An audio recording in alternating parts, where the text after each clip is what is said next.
இந்த 49 ஆண்டுகளில் சாதிக்காததும் இல்லை, சந்திக்காததும் இல்லை என்கின்ற அனுபவம் உடையவன் என்பதனால் இதை சொல்லுகின்றேன், கேளுங்கள். என்னை அழிக்க முயற்சித்து கொடூரமான பல்முனை தாக்குதல், டிஃபேம் என்ற டிஃபேம்னா சாதாரண defamation, hate speech, extreme hate speech, media மூலமா இல்ல சோசியல் மீடியா அத்தனை மூலமாவும்.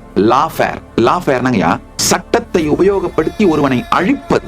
அது மாதிரியாவே வழக்குகளை புனைந்து சிக்க வச்சு அந்த ப்ராசஸே பனிஷ்மெண்ட்டுங்க.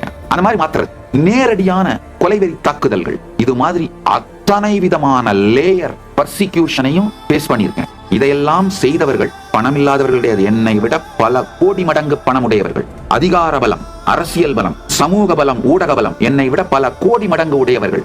அவங்க கிட்ட இல்லாத என்கிட்ட இருந்த ஒன்னே ஒண்ணு என்னன்னா, பரமசிவன் அருளால அனைத்தையும் சாட்சியாக பார்க்கின்ற, பயம் இல்லாத பரமசாந்த நிலையில் இருக்கின்ற சுத்த புத்தி.